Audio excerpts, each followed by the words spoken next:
What's up, YouTube? So this video is kind of a intro to some content that we're going to be dropping on the channel. There's a few things that I wanted to talk about before I get into it.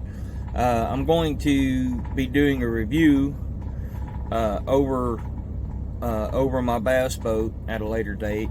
But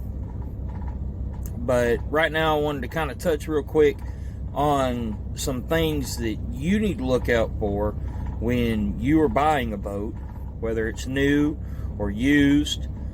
Things you want to really look for that a lot of people don't really think about, but save you a lot of time and a lot of hassle out there on the water. I apologize about the lighting. I'm in the rig, making this video in the rig. Y'all can see the, let me get my finger. Y'all can see the Peterbilt emblem right there. So, all right. Here's the thing about boats, okay? If you've never had a boat, don't know a whole lot about boats, boating is something that you can get into pretty reasonably cheap if you've never done it before. By the way, let me go ahead and say this about my channel, okay? People are going to frown on it. There are people that have vices, have bad habits. My bad habit, I smoke. I smoke cigarettes. I don't smoke. I don't do the bad stuff, okay? I don't do the bad stuff. I smoke cigarettes, all right? So let's get that one out the way now. You will see me smoking my videos. If that offends you, I apologize. But you know what? This is America, and America rules on. Come on. I'm free to smoke in America. It's my choice to smoke in America, and I'll smoke if I want to. If I offend you because I smoke, there's the door. Sorry. Anyway, now that we got all that said done there with, going back to what we're talking about. So some of the things you want to look at when you're buying a boat, or you thinking about getting a boat. There's a few things you need to consider first, especially if you're a first-time buyer. You need to consider the motor, how much motor you want, because, you know, it's like this. I wish there was a way I could hold this phone. It's like this. You can buy a nice bass boat, got a 120 horse motor on it, and you can go 60, 70 mile an hour down the water. But if you don't have that kind of experience driving a boat, handling a boat, 60, 70 mile an hour going across water, it gets you hurt. In fact, it could kill you if you don't know what you're doing. So when you're looking at a new boat, you need to think of a motor. I would recommend anything between a 45 to about 75 horse motor on the back of a boat. Some other things that you need to think about too. If you're buying an older boat, if you're looking at a used boat, you're going to come across this weird thing. You're going to come across this weird thing called a two-stroke motor. Two-stroke. Now, when I was a kid growing up, and I was boating with my father, when I was a kid, we had a two-stroke Evinrude, and it was a 49 horse, I think, and it was on a 17.5-foot Alumacraft boat. Now, that 17.5-foot Alumacraft boat, I think it was like an 80s model Alumacraft, which I was cool with. But that two-stroke was really cool. Here's some problems you're going to have with a two-stroke motor. it's going to be rough to start in cold weather. So them early morning boat launch times, you better get there a little bit earlier than early, because it's going to take a minute to fire that motor up. When it does fire up, you don't want to jump in the boat and go. With a 2-stroke, you want to fire that motor up. You know, when you're launching your boat, you put that motor down in the water and you get it to fire off. You want to put that boat in that water and you want to give it, you know, give it 2 or 3 minutes. Let that motor warm up a little bit before you back it off that trailer, okay? And when you back it off the trailer and you pull around over to the dock to tie off, take your time. Don't be hard on that throttle. Take your time, because you'll flood a 2-stroke out real quick. It's real easy to flood a 2-stroke out, especially an older motor on an older boat. May not be maintained that well. You'll flood that motor out real quick. So, and then when you get it over there to the dock, don't shut it off. Let it sit there and idle while you go and park your truck and your trailer. That'll give it some extra time to warm up, okay? So there's your 2-stroke. Cons about 2-stroke, doesn't really like cold weather. A little bit harder to start in cold weather. You want to give it some time to warm up before you take off. And you want to trying to think here. You got to mix the oil. You got to mix the gas in it. So usually a 2-stroke will run, you know, a lot of people say 35 to 1, 36 to 3, I think, or something like that. I'm gonna tell you right now, in our boat motor, in that Evinrude that we had, we ran a 32 to 1 fuel ratio, which is basically one of those little 2-stroke oil things. You put 2 of them in for every 5 gallons of fuel. You know, but I'm gonna tell you something else though too. There's nothing like a 2-stroke on the water. Nothing like it. I mean, just, they're cool. They're cool. It's nostalgic. There's a serenity when that 2-stroke fires up and that smell of gas starts wafting up off the water and you start smelling it and you're like, whoa, we're about to go fishing now. You know, it's just, that's what it's like. I mean, that's honestly what it's like. Really, really cool. Really cool. But it takes a lot more maintenance on a 2-stroke. Or you need to carry spare parts. You need to carry spare spark plugs, spare ignition coils, spare spark plug wires. You need to carry a battery terminal cleaner, because you'll foul plugs out on the water with a 2-stroke. So that battery terminal cleaner, you know, you carry a rag with you, so you got to carry tools with you and all that other stuff, which there's nothing wrong in that. There's nothing wrong with that at all. But the last thing you want to do is get out there on that water, go running that 2-stroke across the water, and you get to where you're going and shut the boat off, and all of a sudden it fouls plug out. And it'll happen just that quick. And then you're stuck out on the water. Your motor won't crank up and run because it's got a foul plug on it. You also need to look into getting they make these real small machinist files, and so you'd want to carry a little machinist file with you, so you can lift up that arc point, and on the tip of the electrode on the spark plug, you just file that just a little bit, clean that up, so that electricity will arc off on that spark plug, so you get you a good spark again. It'll crank up and run. So that's the thing about a 2-stroke. A lot more maintenance. A lot more things can go wrong with them, but they're very nostalgic. There's nothing like a 2-stroke on the water. I mean, when you're sitting on the water and you hear that 2-stroke come screaming by you, you know it's a 2-stroke. And buddy, that 2-stroke will run. So another thing is, on 2-stroke, you're not going to get really that great of fuel mileage. You know, if you fish a big lake, if you're fishing a big lake, you may have to stop and put fuel in it.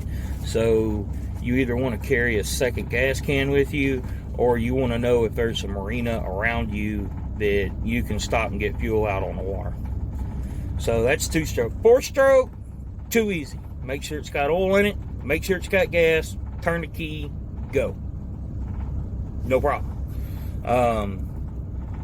It's not a bad habit to let it warm up, but it's not as big of a necessity as it is with 2-stroke. So you want to think about that. The other thing about boats is a trolling motor, especially a bass boat. Now,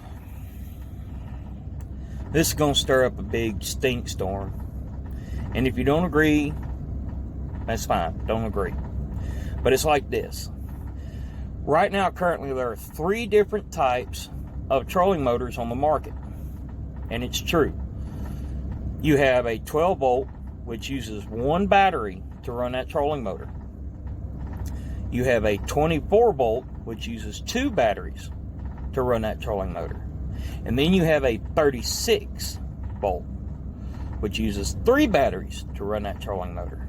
So you have a 12-volt, 24-volt, and a 36-volt trolling motor system. Okay? If you don't have a big boat, you're not going to have a lot of room to put that 36-volt system in that boat. It's just, it doesn't exist. Because remember, you got to put 3 batteries in your engine compartment on your boat just for the trolling motor.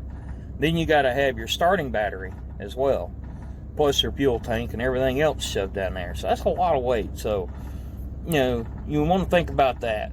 I run a 24-volt system on my boat, and when you look in my engine compartment on my boat, it's packed. I mean, it's packed. You can't hardly get your hand down in there. It's so packed.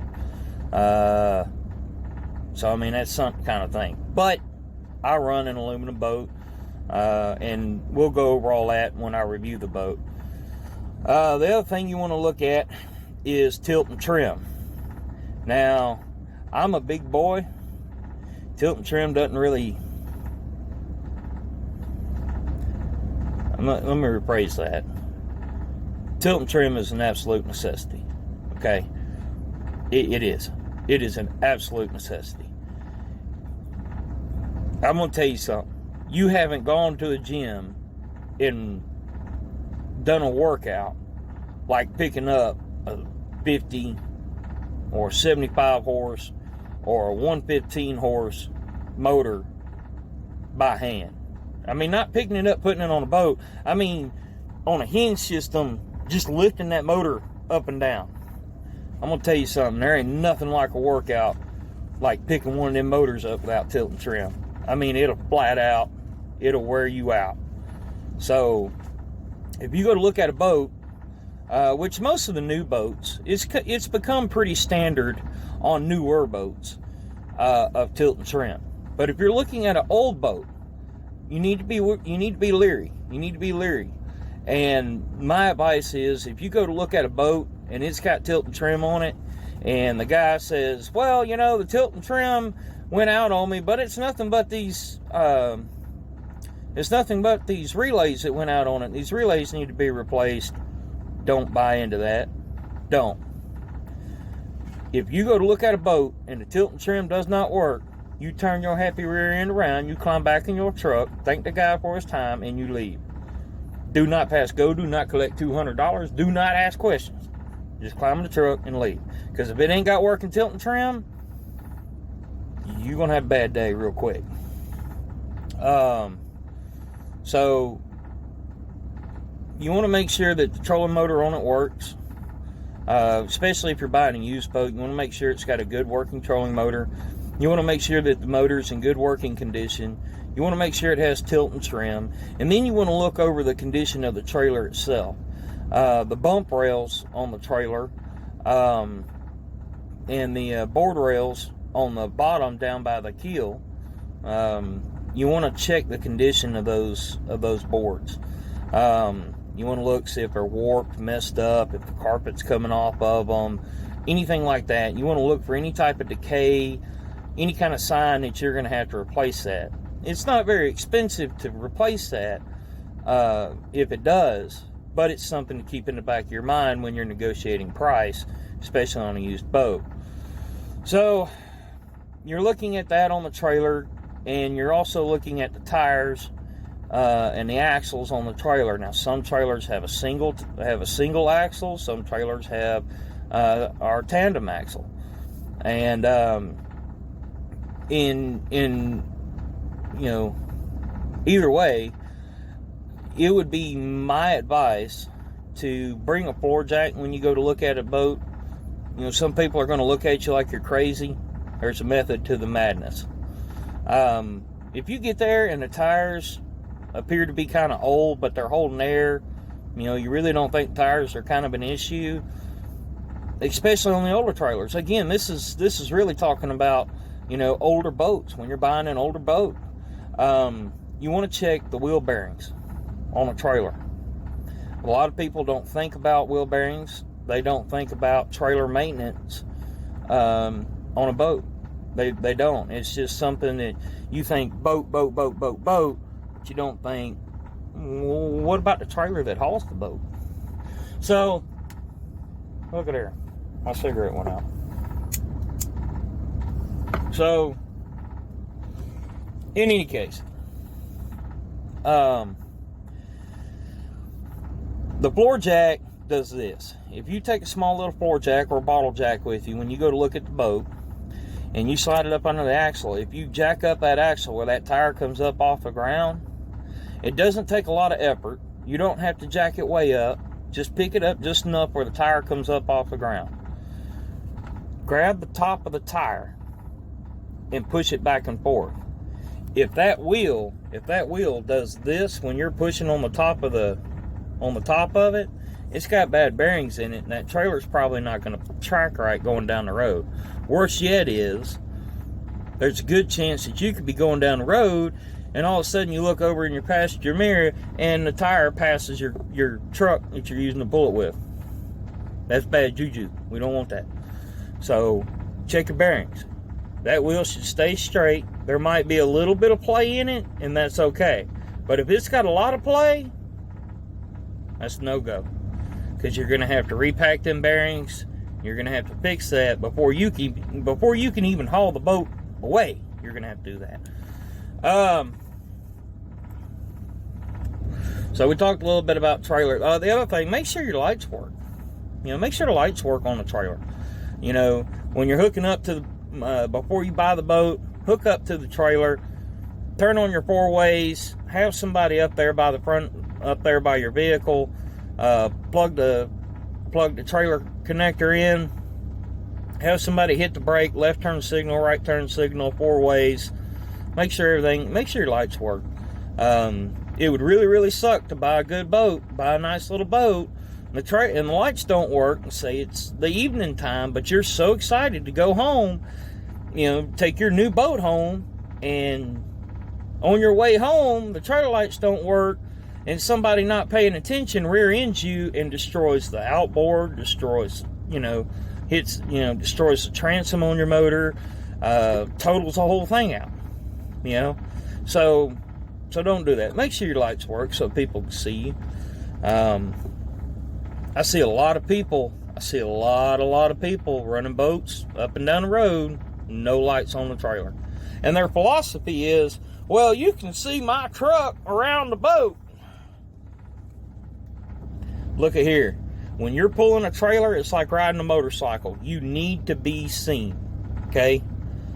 I drive a big rig. That says Peterbilt. I drive a big boy truck. I drive for a living. Safety is key out there, guys. Safety is key. But I wanted to make this video to give you some things to think about. 2-stroke versus 4-stroke, motor size, and talking about length, okay?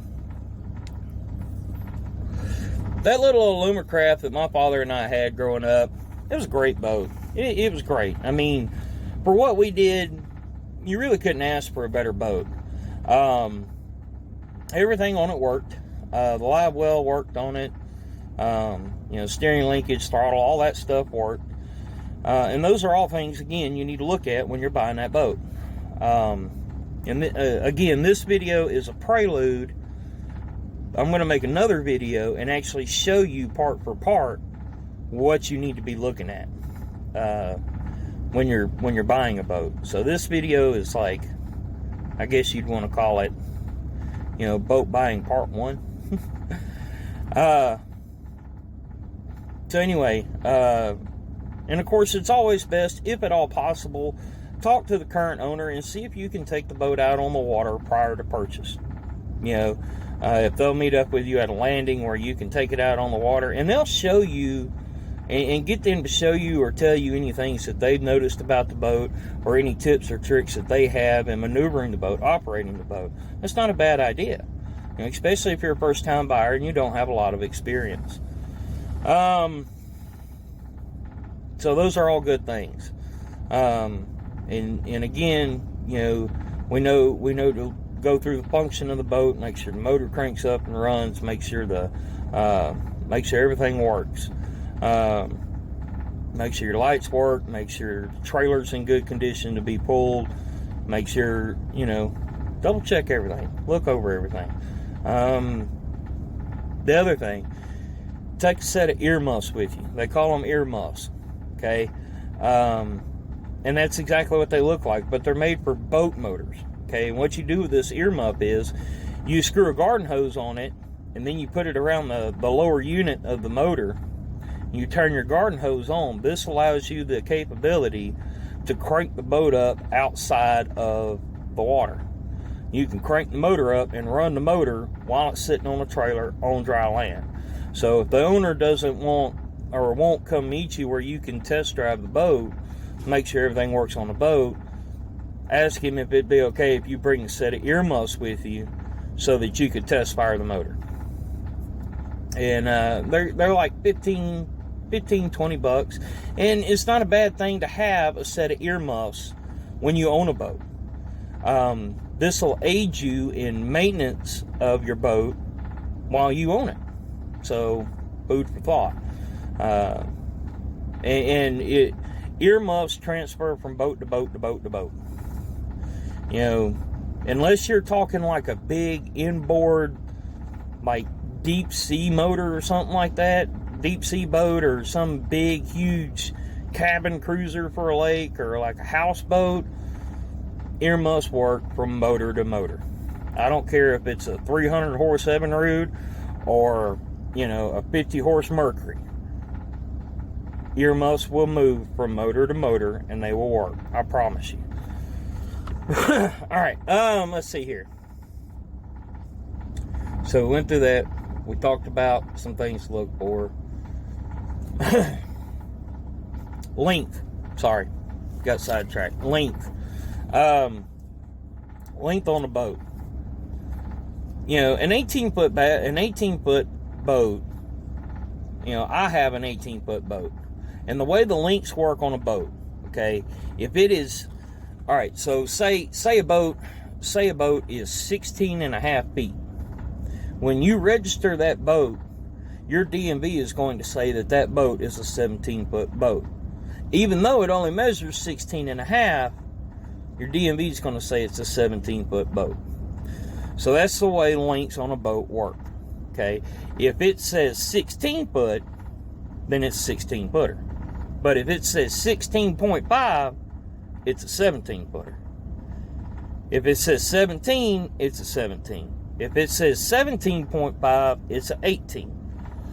And a 17 and a half, 18-foot boat, you can fish 3 people on that boat all day long. I'm a big boy. I weigh right around 300 pounds.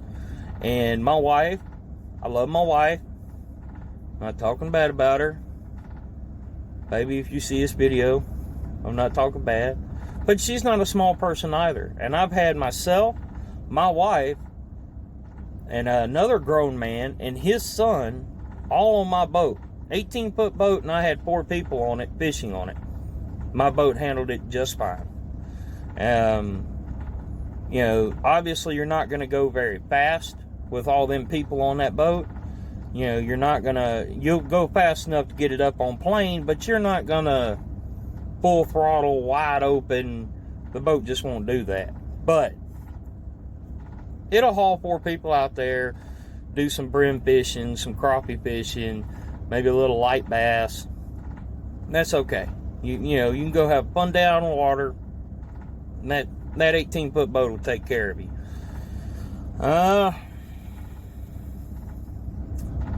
See here.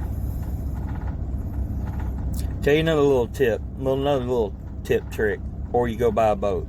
If you have never backed a trailer up, do yourself a favor. Learn how to back a trailer up and how to pull a trailer before you go buy your boat. It would be really, really bad if you went and bought a boat, didn't know how to pull a trailer, didn't know how to back a trailer, and took a turn too sharp, you know, ran your boat up and over, flipped the boat over, you know, over a curb or something like that, or went to back it into your garage and put the lower unit of the motor through the back wall of the garage. So my advice there, spend a little bit of money, spend a little bit of time, go rent a trailer from an equipment place, you know, like a United Rentals or a Penske or something. Go rent a trailer. You know, if you're looking at getting an 18-foot boat, it's probably going to be right around 19 to 20 foot long when it's sitting on the trailer. So go rent a 20-foot flatbed trailer for, you know, maybe 150 bucks and do nothing but drive around with it for a day. Drive around with it, go into an empty parking lot and practice backing that trailer in between the parking spot lines, so that you're in a wide open area, you're not going to hit anything, and if you do hit something, it ain't your boat that gets messed up. You know, go learn. All the things I've mentioned in this video, I will be making individualized videos so that you can see it in real life, and see exactly what I'm talking about. This is going to save me on the lecturing point in time when I go to make these other videos. So watch this video first, and then we're going to when I make my next videos, you know, buying a boat, boating safety, boater etiquette. Boater etiquette's a major one. You know, I won't have to lecture so much because this video will already be on here, and you'll be able to kind of keep up with me a little bit more. So, hope you guys enjoyed this video. I hope it's a little bit informative for you, and we'll see you out there on the water.